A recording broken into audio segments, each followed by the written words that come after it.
Tom, aka Zebulon here for Star Frontiers Gamer. This is kind of just a moving around of videos, and so this is just a new intro I'm recording for an existing video that was prior. It was released prior on the Tabletop Taproom channel, my other channel, and I'm moving it over here because it really deserves to live over on the Star Frontiers Gamer, and it's the "What's Wrong with Zeb's Guide" video that I did for Tabletop Taproom. Before I realized I'm going to do so many of these Star Frontiers videos, I should just do a Star Frontiers channel. So this is that video, and this is the intro to let you know what's going on. Thanks for watching ahead of time, and I'll see you on the frontier.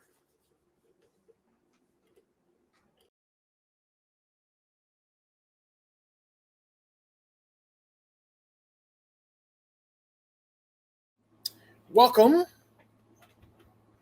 to Tabletop Taproom, and I am Tom, aka Zebulon, your host. And today we are talking about Star Frontiers, my favorite RPG, and our topic is what is wrong with Zebulon's Guide. Now, if you like this video, or even if you don't, go ahead and hit the like and subscribe button. At least hit the like button. Helps us with the algorithm. We're trying to build a channel. So let's start with, well, the reason for the video. The reason for the video is there are a bunch of other YouTubers out there that I have followed and I like, and they've done some Zebulon's Guide videos, reviewed it, and their opinion was, oh yeah, I like it. I kind of disagree. Now, I don't want to back the bus up on these guys because I like their stuff and I follow them. I've hit like, subscribe, and bell icon on them. And I just happen to disagree on Zebulon's Guide. And the reason why I disagree is, A, played this as a kid. I've been playing it for like 40 years. I was the unofficial unofficial assistant editor over at the Star Frontiersman with Larry Moore during Larry Moore's run as editor, and for a number of issues there. And then I was a founding editor of Frontier Explorer magazine. It's what are we on? 34 issues, quarterly magazine, really well done. So yeah.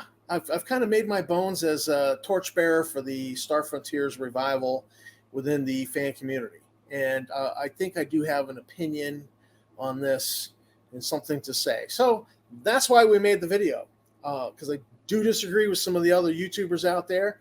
It's not a total criticism of them. It's just, hey, you know, you're over there and I'm over here. We're in two different camps, but I still play Star Frontiers with them. Absolutely.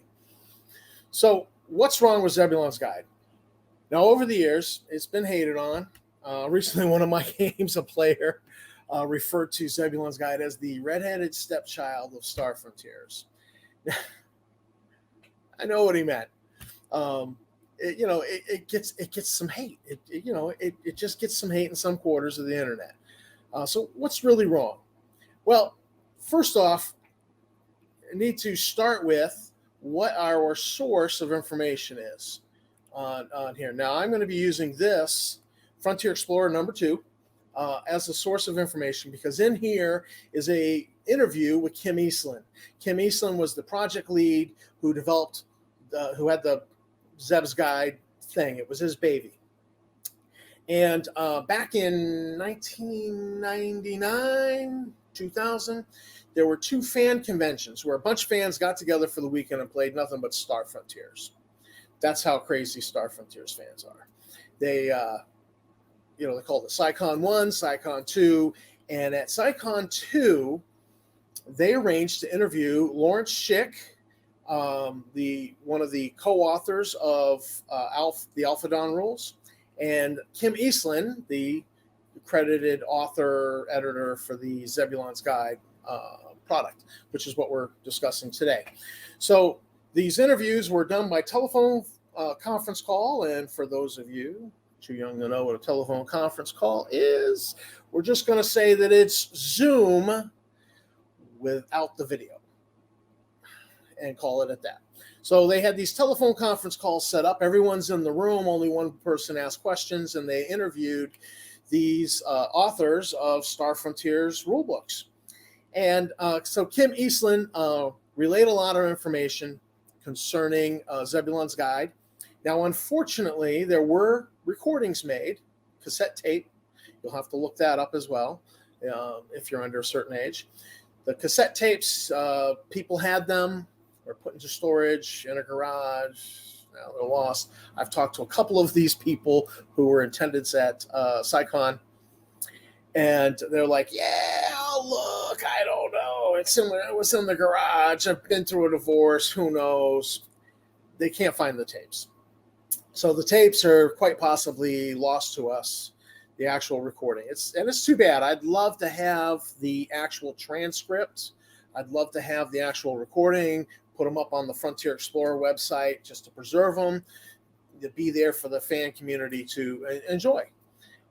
We just don't have them. They're not available. What we do have is a recollection of what was said. Now, these recollections were written down and recorded and put on the internet at the time of the SciCon. So the recollection is pretty fresh. It's not like 20 years later, geez, man, I don't remember. Yeah, he said something. No, these are fresh recollections. And the people I've talked to, it kind of sounds like, yeah, this is pretty much it. This is what was discussed. This is what was said. So it's a recollection. I'm stating that up front, full caveat, full disclosure. Yes, but it's pretty good.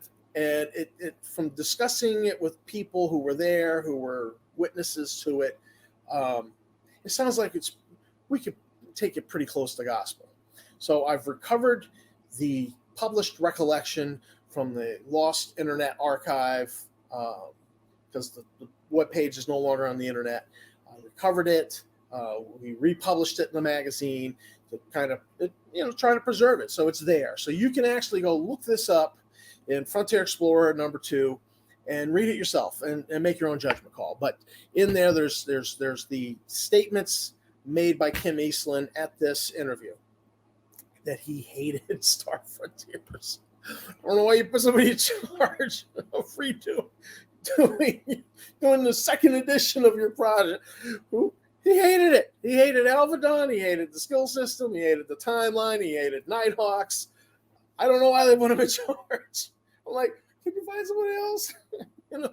Make nice and apologize to Zeb Cook and put him in charge. But it's not what happened. So, Kim Eastland just hated Star Frontier. So we have his statements that we had. Now the production values. Let's go back to the cover. This here is the best piece of new artwork within Zebulon's Guide. And it's not even within, it's the cover. Because the best artwork within Zebulon's Guide is recycled from the Beyond the Frontier trilogy of modules.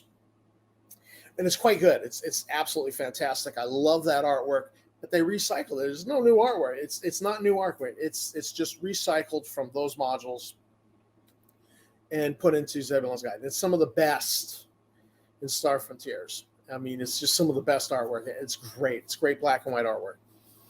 But what you do, so this is the best new artwork in there. But if we can go down, here we go. Here's some of the internal artwork. Some of the new stuff is just, these are kind of cartoony. These are the new species added to the setting. Mechnons weren't actually new. They were in the Volturnus series. They have some timeline mentions. This is a very cartoonish picture of the Mechnons right here. You have the Ifschnitz, and this picture doesn't even match the written description for that particular species. The Asakar and the Huma,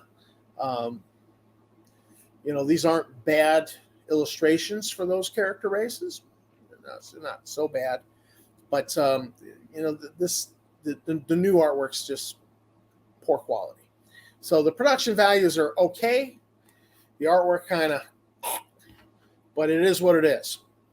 So the production values, they are what they are. The artwork is not so good. It's mostly recycled. The new stuff is kind of stinky. It's quality product. Other than that, there were radical changes in the concept for this game. So let me just bring this up. Next, radical changes.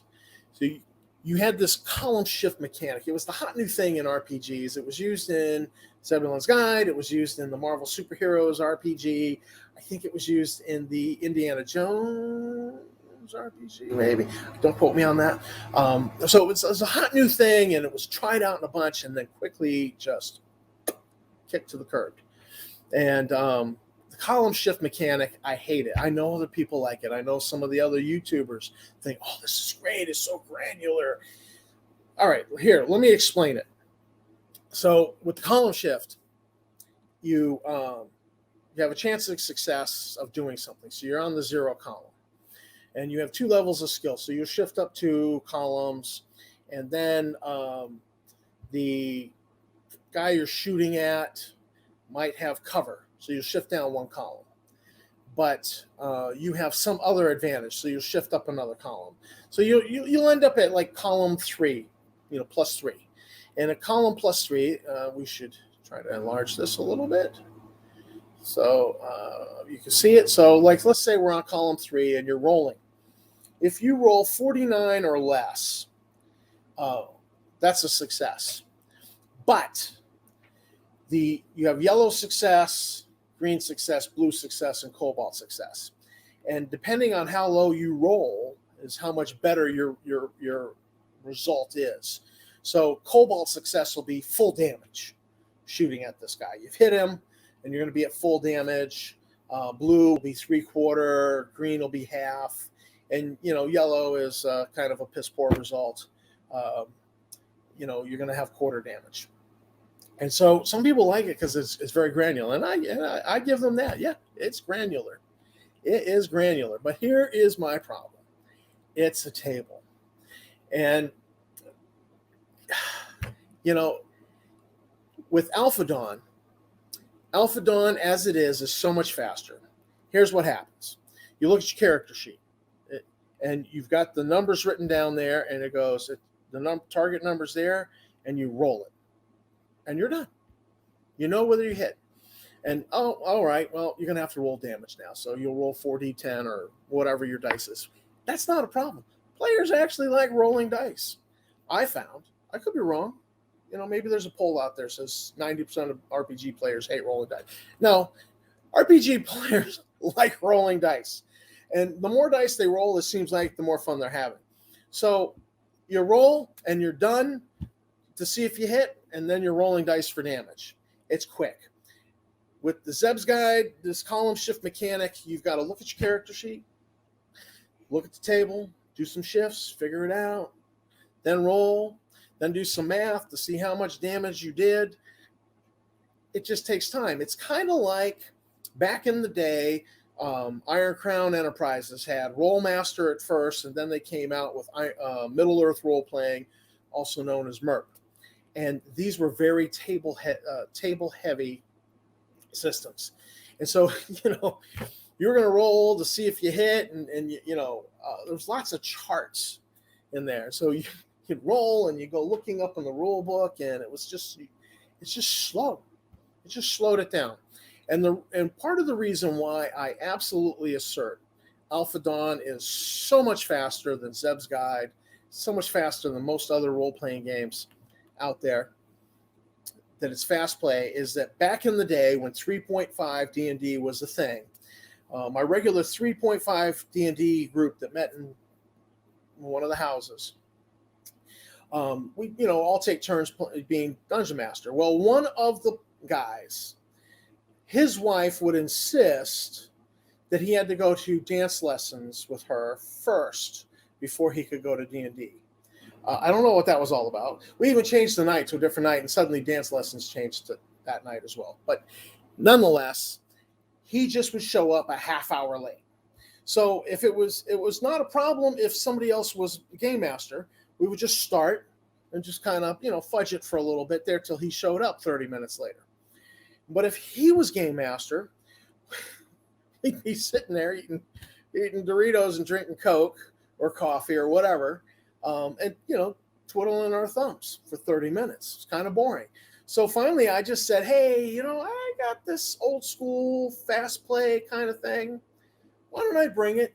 We'll play for 30 minutes, kick it aside when he shows up.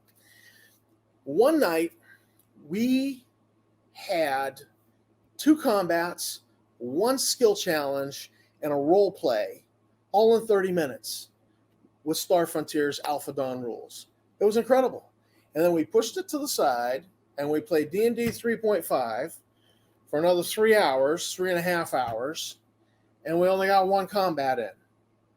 And when I saw that, I was like, oh my God.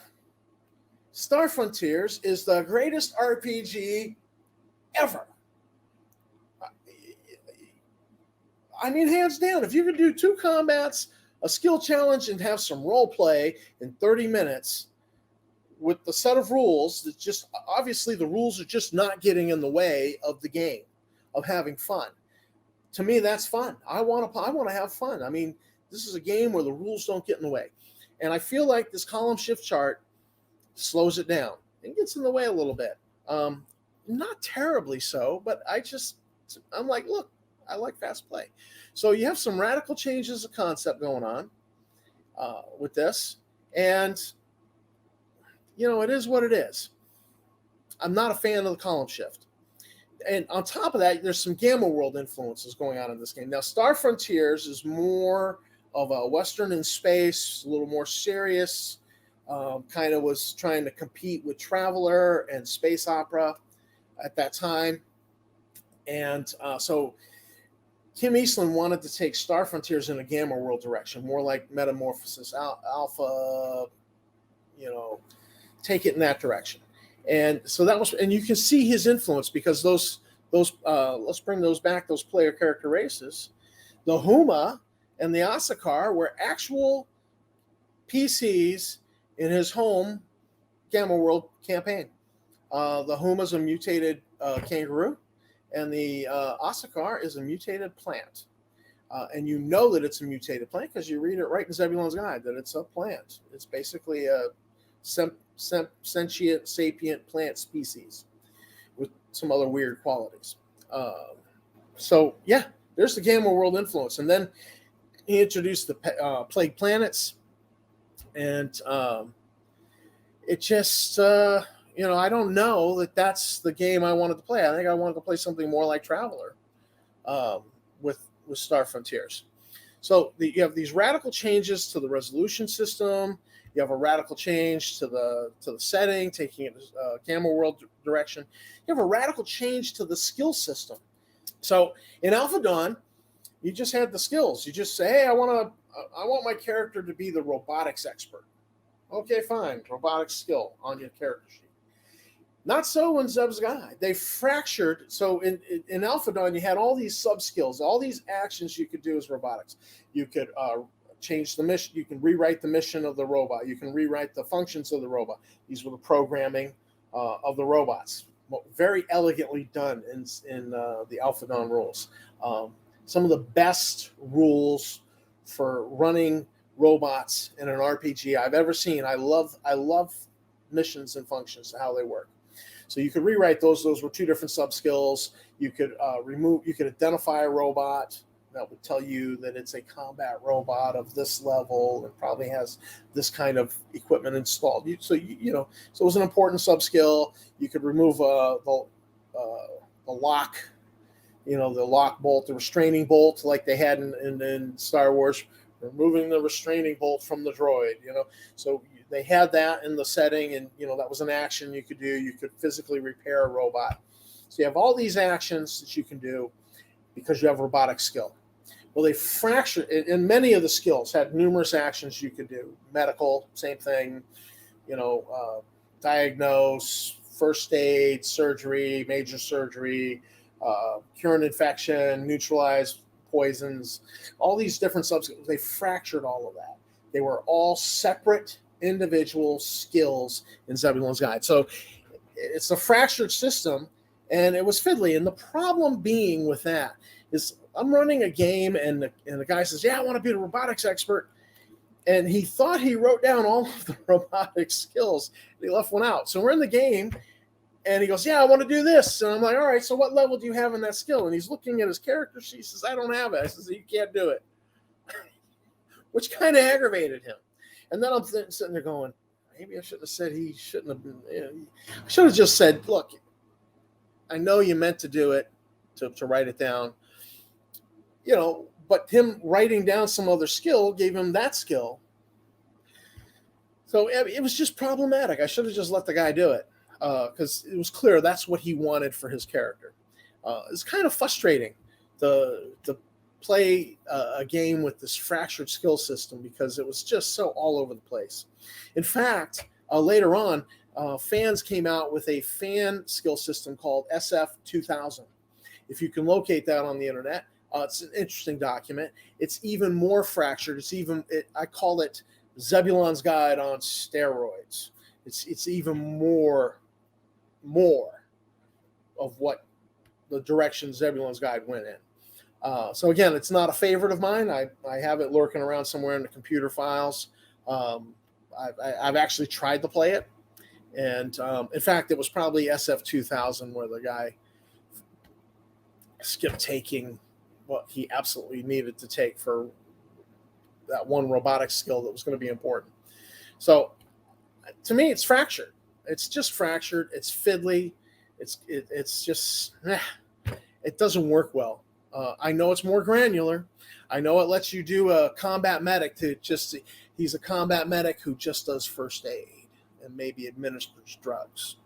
Doesn't do all the surgeries. He doesn't neutralize toxins. He doesn't cure diseases. Doesn't do any of that stuff. But he's just very granular. I get it. I know why people have an appeal for that. I don't like it. For me, I'd rather go with the original Alpha Dons. I know it's a little clunky. I know there's a little clunkiness in there. It just works better. It works simpler. Simpler's better. KISS rule. Keep the KISS rule in play. So you have a radical change of system, and you have equipment issues. I mean, normally equipment is always better in an RPG. I mean, who doesn't like being James Bond going to Q and getting the new gadgets? I mean, we love it. We love the new gadgets. In fact, I've lost track of how many new gadgets I've written up and put in the Frontier Explorer. We all love new gadgets. Everybody loves them. So the equipment issues. The problem with Zeb's Guide is they did this ethnic restaurant menu. We used to, I don't know if it's politically incorrect anymore, but it was there's this type of restaurant. It's in every town in America. They at least have takeout, and they always had a menu where you could get the lunch special, and it was a little column A, a little bit of column B, some column C. You pick what you want, and it was, and we all love going there because they always overload the fried rice. It's just fantastic. So Zeb's Guide took this approach of the column A, column B, column C to the equipment list, and so you have this fractured equipment list that's super fiddly. Like if you're trying to buy a rocket, you can't just go buy a rocket. It's complicated. It's column A, column B. Mine kits for landmines, same thing. I mean, just fractured and fiddly. The body computers, the body comps, same thing. You got column A, column B. It's just complicated. And you got to figure stuff out. And, I don't have enough power for the body comp for all these programs I'm trying to put into it. And we're not calling them programs. We're going to call them projects. And it's just silly. So I'm not a fan of that. It's not very playable. It doesn't enhance play. When you're trying to just whip up some characters and all right, let's play, you don't want to spend an hour and a half whipping up characters. You want to spend 30 minutes whipping up characters. I can bang out Star Frontier's characters with a character sheet and some dice and the rule book. I could probably whip up 3-4 of them in 30 minutes by myself. I mean, and not with Zeb's Guide. Not trying to buy equipment off the Zeb's Guide list. And the Zeb's Guide equipment list is incomplete. It's so incomplete. You got to keep the Alphadon rules, which is what it's supposed to replace, handy so you can get the equipment from the Alphadon rules, because you can't get all the equipment you need from Zebulon's Guide. It's just totally incomplete. So the equipment is messed up, woefully incomplete. Setting issues.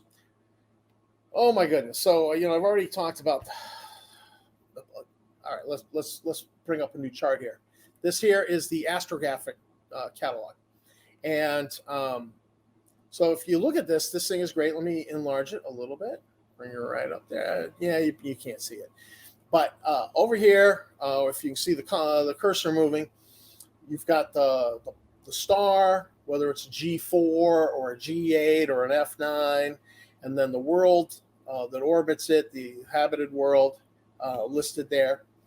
And it's a ton of information here: the primary colonizers, the population density, the trade and economy of that world, the gravity of that world, how many hours are in the day, satellite. This is a new column added in Zeb's Guide that was not in the Alphadon. And satellite really is not satellites; it's space stations. And so you have all these codes telling you what's there for space stations. Like this one has fortified space station, docking station, trade station. So 3 space stations. So just with 3 simple codes, I know there's a lot going on in orbit. Jumping down here, this world has 2 moons, and there's some codes over here. One says none, so that world's not being used for anything.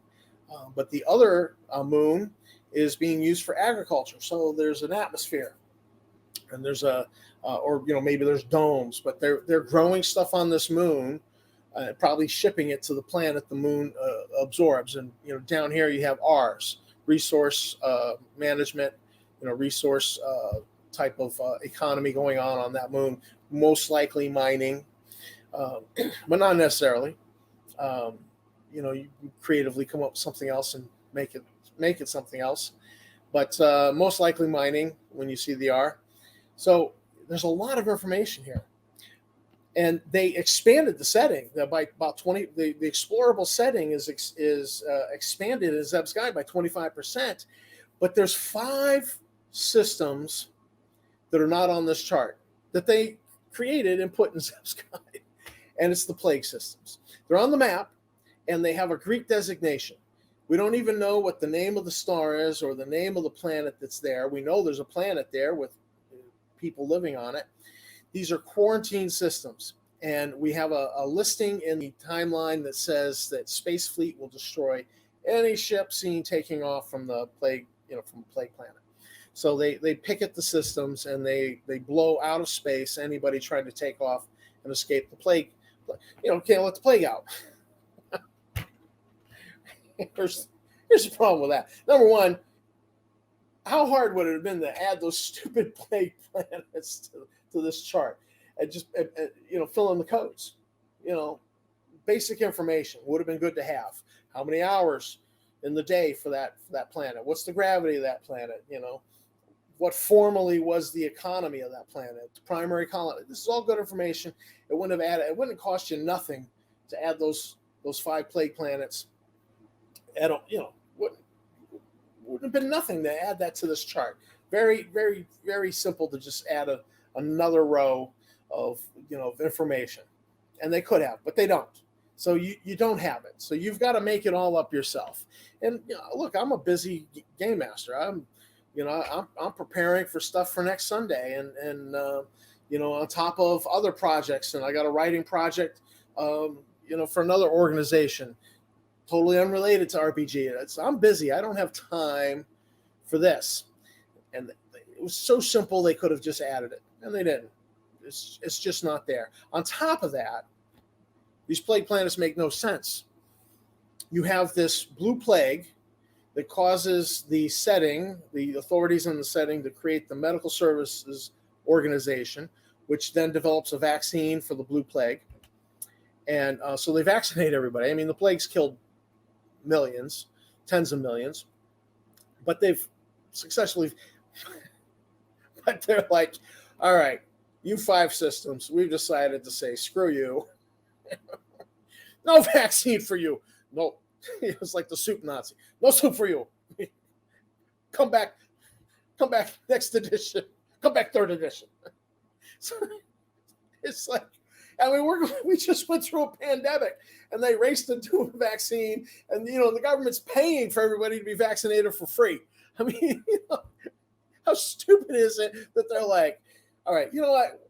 We don't like these 5 planets. Screw you. No vaccine for you. It makes no sense. It actually cracks me up. All right, it's not that funny. People die, because these planets didn't exist in the 1st edition setting, in the Alpha Dawn. So you have to presume that those planets were then colonized. There's a bunch of other planets here, like New Streel. That's not in the Alpha Dawn rulebook, but that's in Zebulon's guide. It's a corporate-founded system, and they've named their planet Corpco because a corporation, they're not imaginative. But New Streel, you have Pangal, another megacorp, has established a megacorp-owned system with planets called Exodus and Genesis for some reason.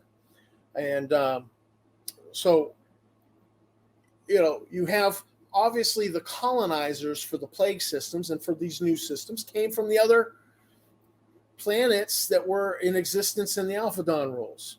So somebody's Aunt Josephine is on, the beta quarantines in the beta quarantine system. Poor Aunt Josephine's there, but it's like, screw her, no vaccine for her. And what's a family going to do? I mean, if it's my family, and I was stuck on a quarantine planet, my brother would come looking for me. And not the least of which, because he's a medical professional, in the military, he'd get it done. He'd show up with the vaccine and be like, let's get you vaccinated. Let's get you out of here. My family, brothers and cousins, would probably have come looking, if Aunt Josephine, if my Aunt Gert was stuck on one of these planets, we would have gone for her. My father would have just called my brother and me in and says, go get her. I'm too old for this adventure, but you two go get her. We would have done it, and so people in the setting would have done the same. They would have taken their ship and they would have, blasted their way through the space fleet picket and found a way to land on the planet and locate their Aunt Josephine. In my case, it would have been Aunt Gert. But, this makes no sense. This whole quarantine plague systems makes no sense. But again, I look at it knowing that was the direction that Kim Eastland wanted to go. He introduced these to be the source of mutation in the setting so he could have a more gamma world kind of thing. So, so there are setting issues. I just, not a fan. We're going to bring it back up to the cover. So, yeah, just a lot of problems with this, things you have to just push it to the side. Let's ignore that.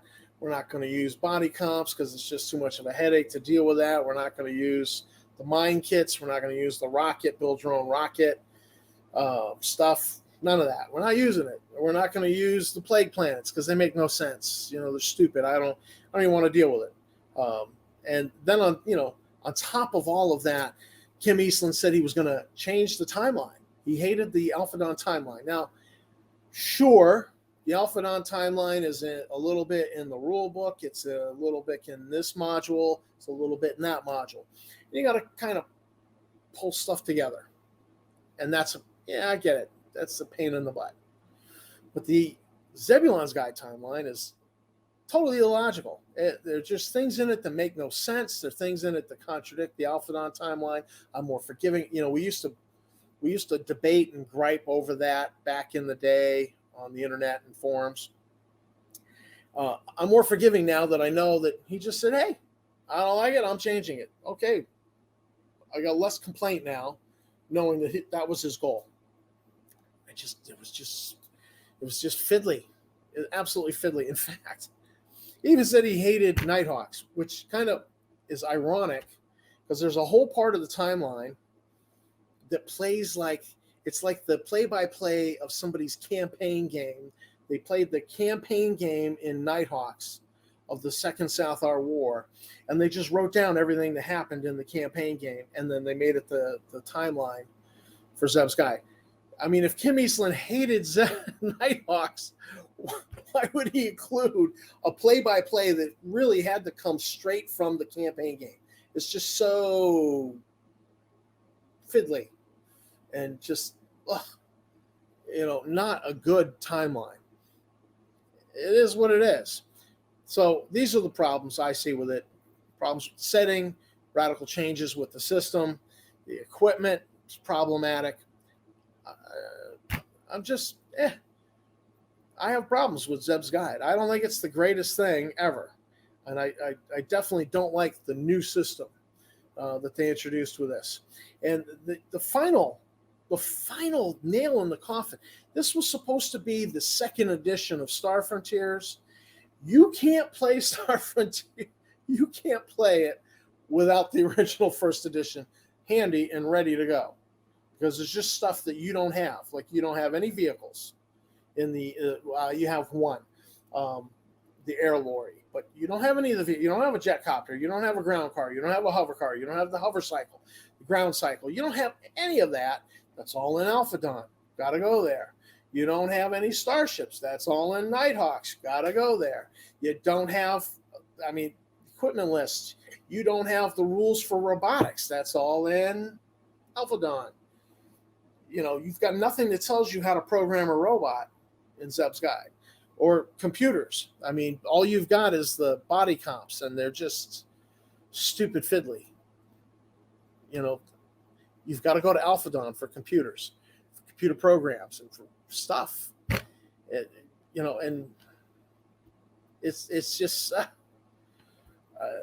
it does not live up to its promise.